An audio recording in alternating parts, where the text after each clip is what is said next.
Olá pessoal, sejam bem-vindos ao nosso canal de estudo.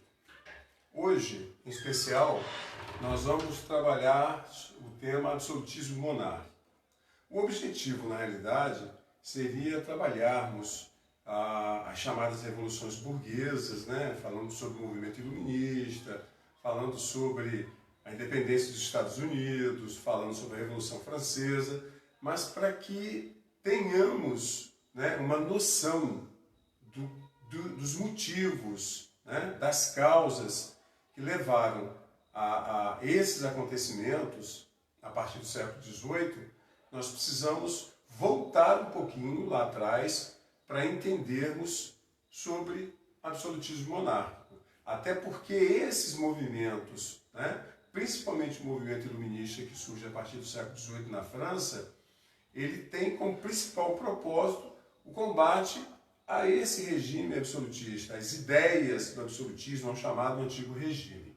Então, para que nós tenhamos uma noção, né, para estudarmos essa fase, nós voltamos um pouquinho atrás para entendermos sobre o absolutismo monárquico. Muito bem. Então eu quero mostrar para vocês o seguinte: o feudalismo, uma das principais características do feudalismo é o que nós chamamos de descentralização do poder político. Ou seja, na fase inicial do feudalismo, o poder, apesar de nós termos, né, uma monarquia, essa monarquia não exercia o seu poder pleno. O poder praticamente se encontrava fragmentado nas mãos dos senhores feudais. Esses senhores feudais, né, cada um em suas terras, em seus feudos, eles tinham a autoridade máxima, o poder maior. Então, quando se fala, por exemplo, sobre a forma de exercer esse poder, nós podemos dar como exemplo aqui a questão da justiça, né? Em cada feudo, o senhor feudal era ele que determinava as regras, né? A forma de se fazer justiça era de acordo com a vontade desse senhor feudal. Por exemplo, no caso de roubo, né, de furto, né, furto ou roubo, né, porque nós temos uma diferença entre esses dois delitos. No caso aí, poderia ser a punição em um feudo, poderia ser a prisão do indivíduo. Em um outro feudo, a punição poderia ser a perda de uma mão. Em um outro feudo, poderia ser, né, ter como punição o enforcamento do criminoso. Então vejam bem que em cada feudo nós temos, né, uma justiça sendo feita de forma diferente. Por quê? Apesar desses feudos fazerem parte de um mesmo reino, a autoridade do rei não estava acima, né, da autoridade desses senhores feudais, né? Em termos de regras, de norma, de conduta, os senhores feudais, eles tinham poder local e a monarquia, ela não era fortalecida. Esse poder real, ele se encontrava enfraquecido e esses senhores feudais eram, na realidade, quem exerciam o poder de verdade dentro dos seus feudos. Muito bem. Nós vamos ver a partir de que momento que nós teremos uma inversão, né, do poder das mãos desses senhores feudais para a mão desse monarca, para a mão desses reis. A partir de que momento que nós teremos o fortalecimento desse poder? Então, os fatores de transformação desse poder começam a ocorrer praticamente a partir do século XI. Nós vamos ter dentro da Europa um crescimento demográfico, ou seja, um crescimento da população. Com o crescimento da população e a necessidade de alimentar um número maior de bocas, nós vamos ver surgir a necessidade de expansão das áreas agrícolas. Como as áreas, né, as terras férteis, quase não existiam mais, foi necessário, na verdade, um avanço sobre as áreas de florestas, bosques, né, o avanço sobre as áreas de pântano, drenando esse pântano para a utilização da agricultura. Nós vamos ver também que nesse período irão surgir algumas novas tecnologias, né, em termos de plantio, ou seja, na agricultura.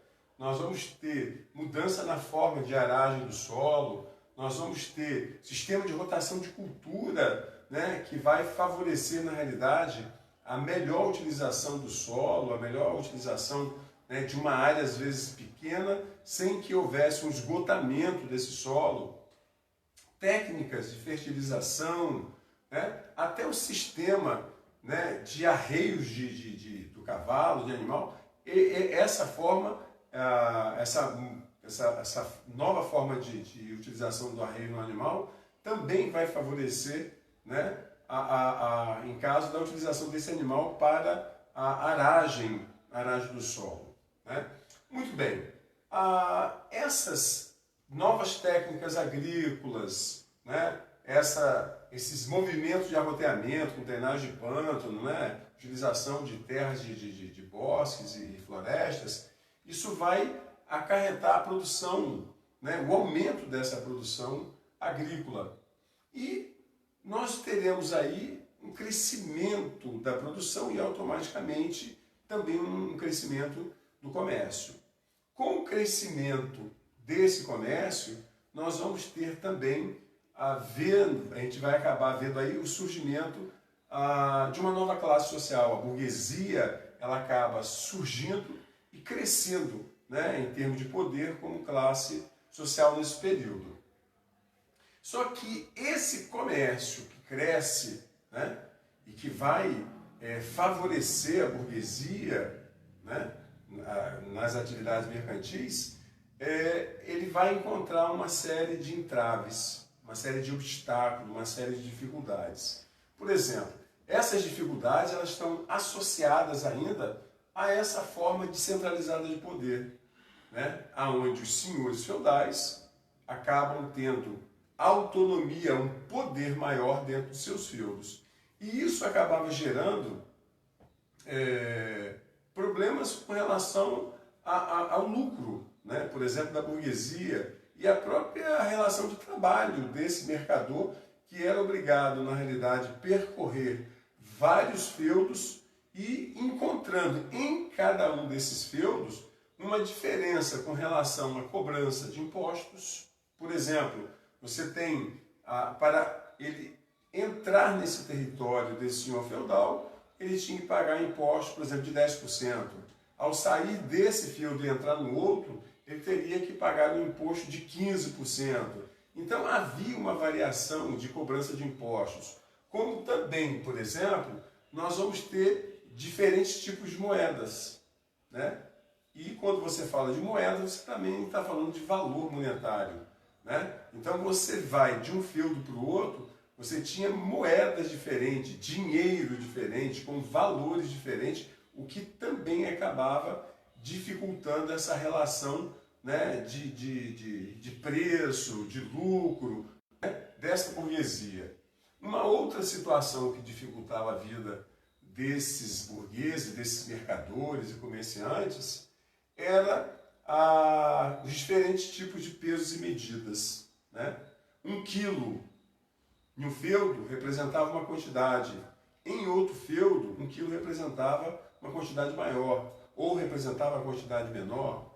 Da mesma forma, o sistema de medidas, 1 metro nesse feudo poderia ser esse tamanho, 1 metro no feudo seguinte poderia ser, na realidade, desse tamanho.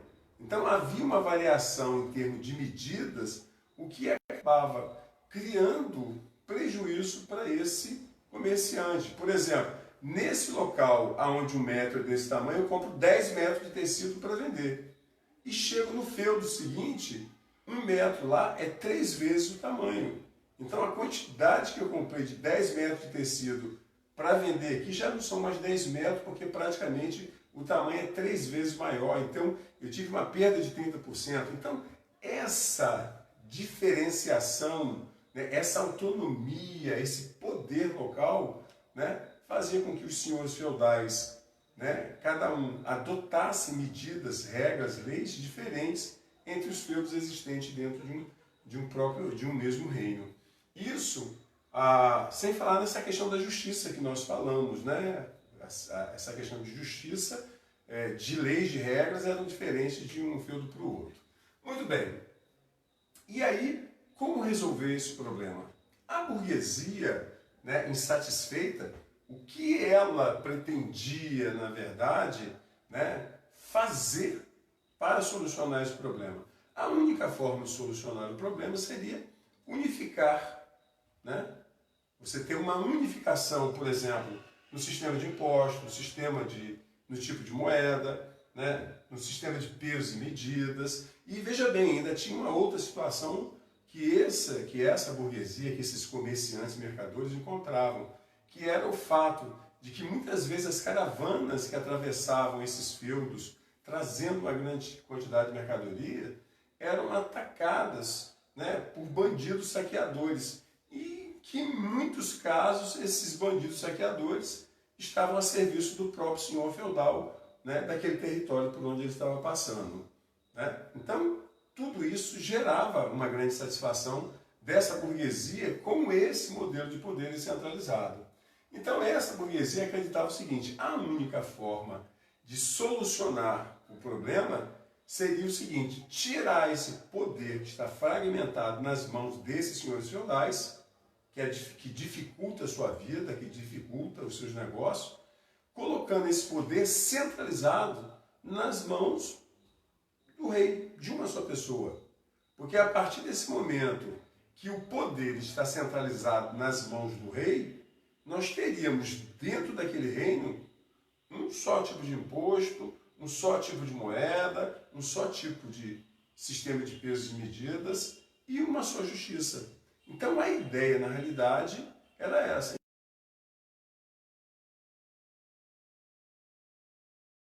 Vai buscar apoiar o rei nas suas pretensões de ter o poder concentrado em suas mãos, para que o rei pudesse, né, ter esse poder concentrado em suas mãos. Ele precisaria ter um exército forte. E aí a burguesia, ela entra em campo nesse sentido ao financiar o exército para esse rei. Ao financiar o exército para o rei, automaticamente esse rei passa a ter, né, uma autoridade para impor sobre os senhores feudais, através da força, né, tendo um exército poderoso, né? Então nós vamos ver que esse sistema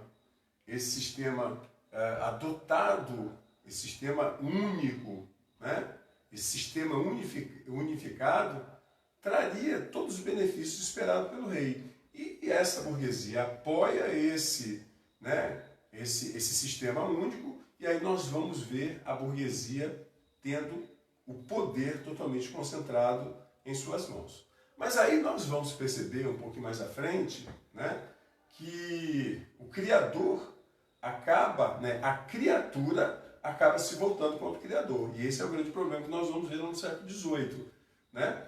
Porque essa burguesia que apoiou a centralização do poder nas mãos desse monarca, fortaleceu o poder desse rei, lá no século XVIII, ele vai se ver combatendo o abuso de autoridade desse rei, que por ter o poder concentrado em suas mãos, acaba dando privilégios, né, a determinados grupos das sociedades, acaba interferindo, né, nos negócios de interesse da burguesia. E aí, no século XVIII, o movimento que irá ocorrer, né, o movimento iluminista, ele é um movimento de combate a esse absolutismo, a essa concentração de poder dentro, né, do regime de monarquia absolutista.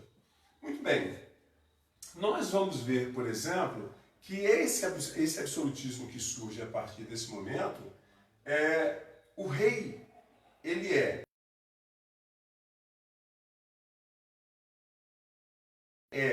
o legislador, ou seja, é ele que cria as leis. Obviamente, as leis são criadas de acordo com seus interesses, né, beneficiando a ele e aos grupos ligados a ele. E o rei é o supremo juiz. Quando a gente analisa a sociedade hoje, que a gente fala assim, divisão de poderes, né? Você tem poder executivo, poder legislativo, poder judiciário, né, que é uma criação, uma proposta de um pensador iluminista lá do século XVIII, o Barão de Montesquieu. Por que se propôs isso? Se propôs uma divisão de poderes para que o governante, né, não tendo todos os poderes em suas mãos, ele não se tornasse autoritário, não se tornasse absoluto. Então hoje, quem governa, né, quem tem o poder de governar é aquele que tem o poder executivo, o presidente da República.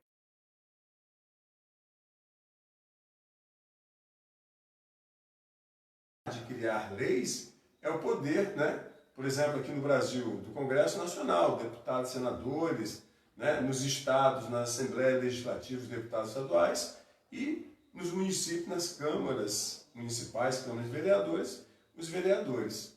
E a justiça, hoje, nas mãos, né, do Supremo Tribunal Federal e das cortes, sendo elas, né, distribuídas dentro dos estados e municípios. Então, o que explica, por exemplo, você ter essa divisão é que antes tudo isso estava concentrado nas mãos de quem? Nas mãos do rei, nas mãos do governante. E aí, a proposta, na realidade, dos iluministas, que nós vamos trabalhar um pouco mais à frente, é essa, é limitar o poder desse rei. Mas quando esse rei recebe, nesse momento, porque ele vai atender os interesses da burguesia, né, ele acaba concentrando todos esses poderes em suas mãos. E, vejam bem, muito bem, foi dado a esse rei o poder absoluto. Mas era preciso legitimar o poder desse rei. O que é legitimar o poder desse rei? É criar um argumento que possa justificar, não, o poder desse rei é um poder que está certo. Esse rei tem a autoridade, né, e tem uma lógica, a autoridade dele e tal. E aí nós vamos ver, por exemplo, que nesse período em que surge o absolutismo monárquico, né, vão surgir alguns pensadores, e esses pensadores, as suas ideias, as ideias defendidas por esses pensadores, vão tentar legitimar, vão tentar justificar o poder desses reis, mostrando que esse rei ele tem que ter esse poder concentrado em suas mãos, né? Então, são o que nós chamamos de teóricos do absolutismo. Aqui nós destacamos 3 desses pensadores ou teóricos do absolutismo. Um deles é o Nicolau Maquiavel.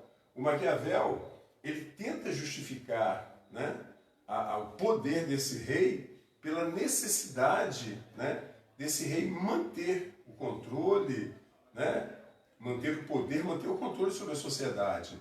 Né? Segundo a visão de Maquiavel, ele mostra que o rei ele deve ser amado e temido ao mesmo tempo. Mas se ele não puder ser amado, que pelo menos ele seja temido. E para que ele imponha a sua força, mantenha o controle sobre a sociedade,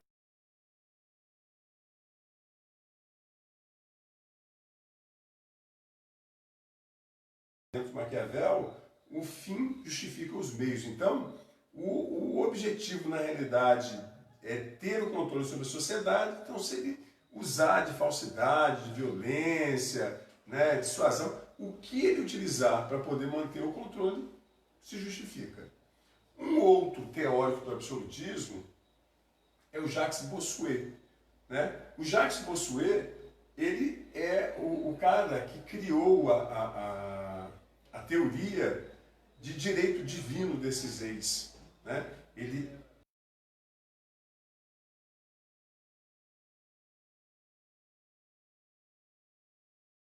Quem deu o poder a esse rei foi Deus.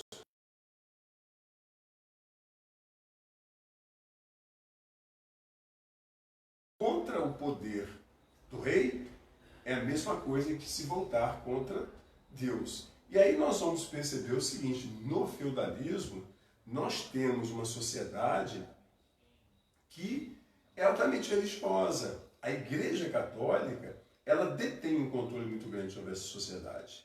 Quando a gente fala sobre feudalismo, nós temos ali, né, uma sociedade estamental onde os grupos eles se apresentam dentro da sociedade, dentro da sua ordem de importância. Em primeiro lugar, ou o chamado primeiro estado, é o clero, são os representantes da Igreja Católica. Esse grupo que se manteve, né, acima de todos os poderes, era esse poder também que legitimava o poder desse monarca. Quem coloca a coroa na cabeça do rei, né, e oficializando o poder desse rei, é a Igreja Católica. Então a Igreja Católica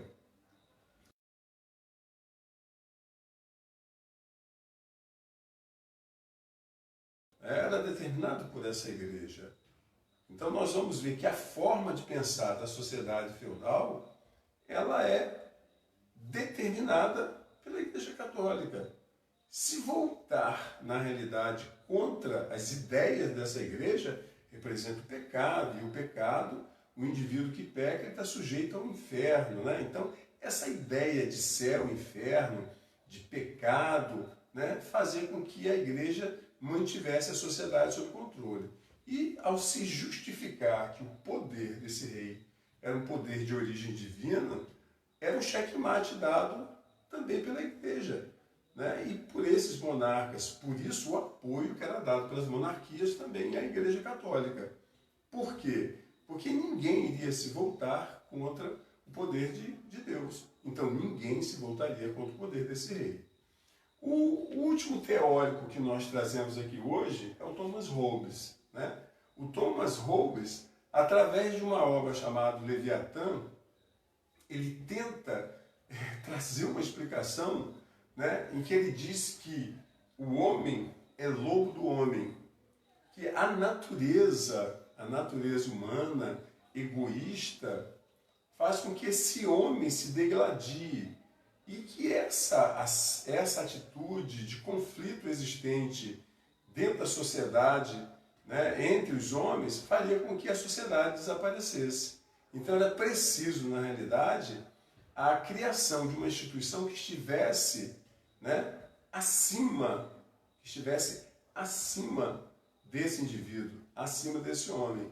E na visão de Thomas Hobbes, essa autoridade, essa instituição é a monarquia absolutista, é a figura do rei. E aí nós vamos ver que esse rei, né, essa monarquia que surge, ela surge sedimentada com uma teoria que justifica o seu poder, embasada numa visão religiosa, né, embasada num argumento, na época, dito como lógico, obviamente, totalmente absurdo, mas que era o argumento utilizado para justificar o poder desses governantes.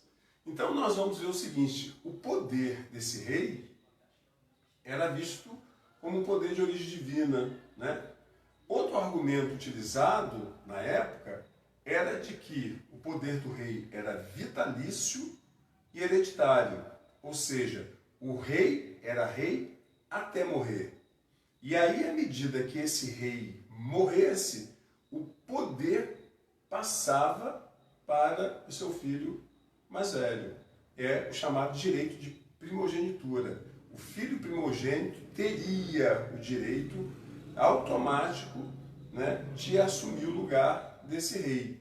E aí nós vamos ver que esse processo ele vai se perpetuando. Não há interferência da sociedade em escolher ou decidir ou opinar a respeito. Se o rei era um péssimo governante, né, e a sociedade vivia rezando para esse rei morrer, se o filho era pior, a sociedade não tinha para onde correr, porque morria o pai, assumia o filho, né? Então eu tenho um poder vitalício, né? A monarquia absolutista ela é vitalícia porque o rei governa a vida toda. Se ele viver 40, 50, 60 anos, ele vai governar 40, 50, 60 anos. Se ele morrer, automaticamente assume o filho. E aí nós vamos entender, novamente, né, nos antecipando, nós vamos entender por que o nosso sistema né, de governo, quando você fala, né, nós vamos ver que o sistema, né, o sistema de governo, né, o modelo é totalmente diferente. Hoje, apesar de existir algumas monarquias, mas o predomínio é de república. Então eu não tenho um rei governante, eu tenho um presidente. Né? Esse presidente, ele tem um mandato. Qual é o mandato desse presidente? 4 anos ou 5 anos, de acordo com o que for determinado pela Constituição, pelas leis que forem criadas. Né? Esse rei, ele tem uma limitação do seu poder, então ele governa por 4. Hoje, no Brasil, por exemplo, a Constituição permite que o governante ele governe 4 anos e possa se candidatar à reeleição, governando durante 2 mandatos. Depois ele tem que sair do poder e ele vai ser eleito outra pessoa. Mas depois ele pode retornar como candidato? Ele pode retornar como candidato. Né? Então nós vamos ver que essa regra da monarquia vitalícia, eternamente no poder, ela é quebrada nesse modelo que nós temos hoje, que foi criado através da proposta desses pensadores iluministas. Né? Era uma forma de limitar o poder desse rei. Divide-se o poder, cria-se uma constituição ou leis onde o governante ele precisa seguir as normas, seguir as regras, obedecer às leis que foram criadas, e o poder desse governante ele também é limitado por um mandato, que impede, na realidade, que ele se torne absoluto e autoritário. Mesmo que dentro do seu período de mandato de governo, seja 4 anos ou o que for, ele não tem como se tornar autoritário porque ele é regido por leis. As leis que foram criadas, aprovadas, né, a chamada Constituição, pelos representantes da sociedade, deputados, senadores, esse presidente ele está sujeito a essas leis. Se ele transgride, né, ele quebra essas normas, ele está sujeito a um impeachment, a ser retirado do poder, a ser processado. Né? Essas ideias que hoje mantêm a nossa sociedade no chamado modelo democrático, né, de participação do povo, de limitação de poderes e tal, isso daí foi uma criação desses pensadores iluministas do século XVIII. Por isso que nós voltamos aqui para explicar, né, sobre o absolutismo, não que seja o único motivo, né, de crítica, né, desses pensadores iluministas do século XVIII. Nós temos uma série de outros fatores. Mas, por exemplo, essa monarquia absolutista, ela, além dessa questão de concentração de poderes, de que outra forma ela incomodava a burguesia? Por exemplo, existia durante o período das monarquias uma ideia de que um reino, um país, né, para se tornar poderoso, ele deveria acumular metais preciosos, ouro e prata. Né? É a teoria do chamado metalismo. Então nós vamos ver que as monarquias, os reis, né, dentro desses reinos da Europa, eles buscavam adotar práticas econômicas cujo objetivo era o quê? Esse enriquecimento, essa concentração, né, de riqueza dentro do seu reino. Essas práticas, elas foram chamadas de mercantilismo, porque neste período especificamente que nós estamos falando, o comércio era a principal atividade existente. Por exemplo, uma das práticas de controle da economia, uma das práticas adotadas pelas monarquias para ter um controle sobre a economia, que nós chamamos de mercantilismo, é a chamada balança comercial favorável. Né? O que é essa balança comercial favorável? As relações de comércio entre as nações, elas estão dentro daquilo que nós chamamos exportação e importação. Exportação que eu vendo para fora, importação aquilo que eu compro de fora. Mas a ideia de balança comercial favorável era a de que eu deveria exportar mais, ou seja, vender mais e comprar menos.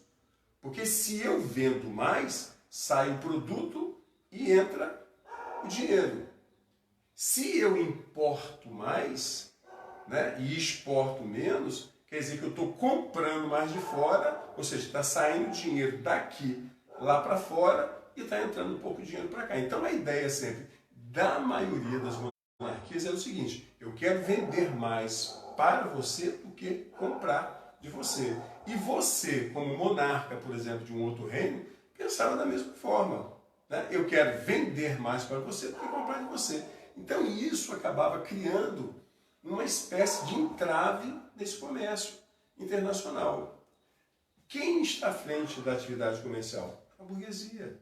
E a burguesia, ela sentia, né, o impacto dessas medidas. A interferência do rei, né, nessa prática acabava afetando seus negócios, afetando seu lucro. Né? Por exemplo, uma outra prática mercantilista é aquela chamada tarifas preferenciais. Né? Ou seja, o que são essas tarifas preferenciais? Não sei nem se é bem esse termo a ser utilizado. Era um mecanismo que a gente também conhece com o nome, não é tarifas preferenciais não, é protecionismo alfandegário. Me perdoe a confusão aqui. Protecionismo alfandegário. O que é esse protecionismo alfandegário? Era uma prática adotada pelas monarquias absolutistas de sobretaxar o produto estrangeiro com o objetivo de proteger a indústria nacional. Quer ver um exemplo? Então, nós temos aqui uma fábrica de calçados e compramos calçados na Inglaterra.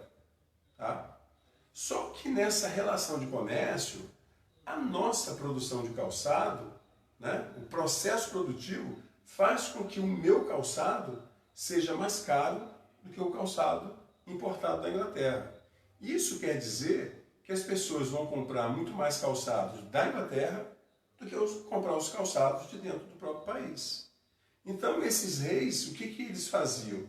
Para favorecer, para proteger a indústria nacional, né, a empresa nacional, eles sobretaxavam o produto estrangeiro. Então eu colocava lá uma tarifa, um imposto altíssimo sobre esse produto, fazendo com que o preço desse produto acabasse, né, no resultado, né, porque se eu compro um calçado por 20 para vender aqui dentro, eu não posso comprar por 20 e vender por 20. Então eu tenho que comprar por 20 e colocar, né, uma margem de lucro em que eu ganhe aqui. Mas quando você tem um imposto muito alto sobre esse produto, ao comprar esse produto, ainda ter que pagar o imposto sobre ele e ainda colocar uma margem de lucro, o produto de fora acaba ficando o quê? Muito caro. E aí as pessoas, os consumidores, eles vão, ao invés de preferir comprar o produto inglês, que está chegando mais caro devido aos impostos, ele vai preferir comprar, né, o produto nacional. Então, essas medidas de interferência do Estado regulando a economia, isso acabava dificultando a vida desse burguês.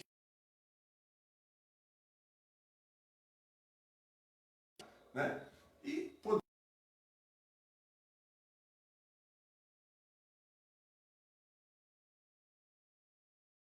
período, né, exploração de colônia nesse processo da expansão marítima, em busca de mercadorias, né, devido à carência dentro da Europa e tal, isso vai fazer com que não só se busque mercadoria, mas também passe a dominar territórios, áreas chamadas áreas descobertas.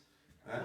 E aí, praticamente, essas colônias passam a sustentar as chamadas metrópoles, né? As áreas dominadoras. E isso era uma prática também, né, em que você explorava, tirava riqueza, como no caso do Brasil, no caso da Espanha, com relação às suas colônias espanholas, retirada uma grande quantidade de ouro e prata que era trazido para cá. E as relações de comércio também eram uma relação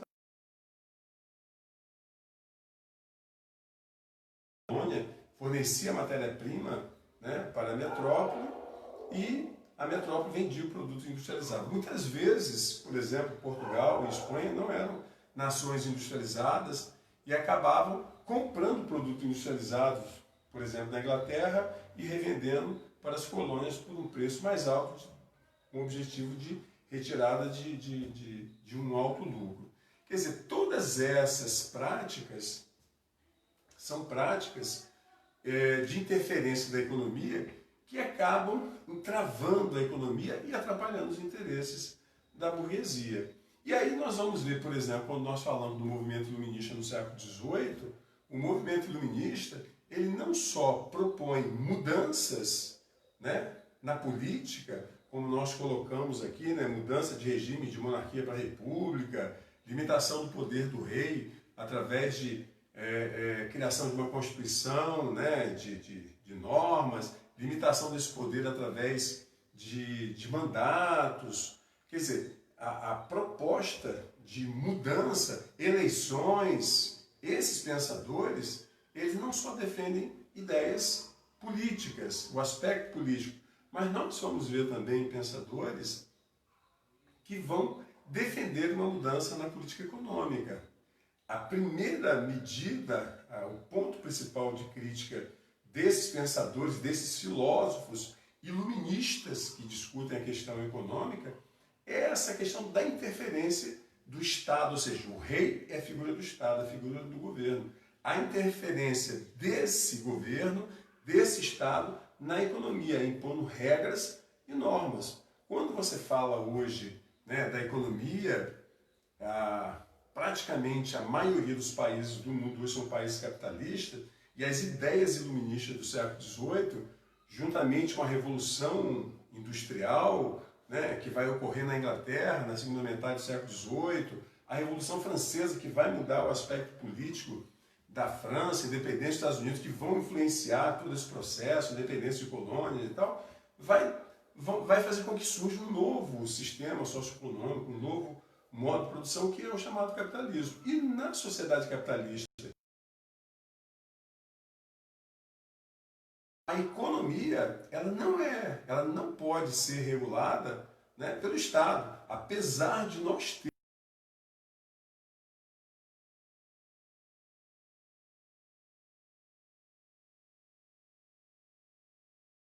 Nós vamos ver que uma série de fatores também ocorridos, né, desde o século XX para cá, com a crise de 1929, vão levar a essa aceitação momentânea dessa pequena interferência do Estado na economia. Mas a proposta, né, dos iluministas, as ideias pregadas pelos iluministas no século XVIII, é de nenhuma interferência. O Estado não pode regular, o Estado não pode controlar a economia. A economia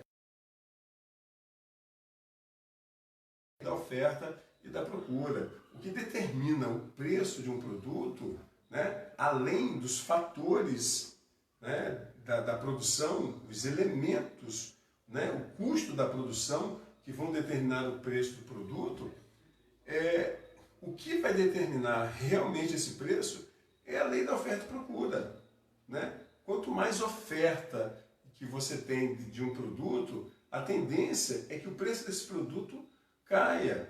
Quanto mais procura e menos oferta do produto, a tendência é que o preço venha a subir. E nós estamos falando também de concorrência, né? De um momento onde a concorrência dita as regras. Enquanto você tem muitas empresas de um mesmo setor concorrendo, disputando, produzindo, né?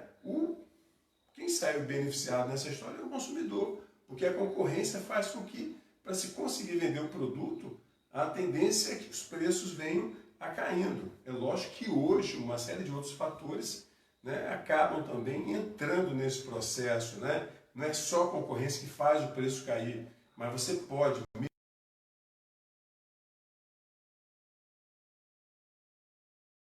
que ele traz, pela vantagem que ele traz, pela qualidade que ele traz, né? Mas essa história de interferência, de controle da economia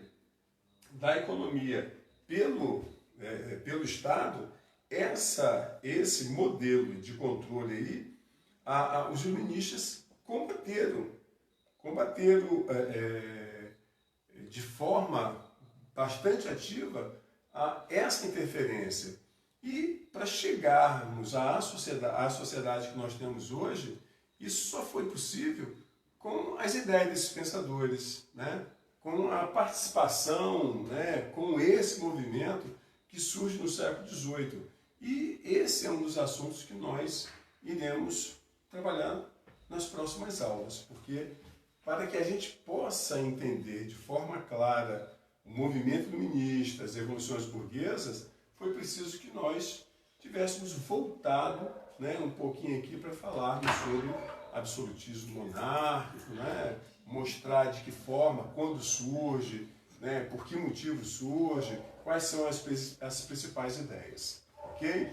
Então, nós estamos agora, né, nos preparando para um segundo momento, onde nós iremos falar daqui a pouco sobre o movimento iluminista do século XVIII. Um abraço para todos.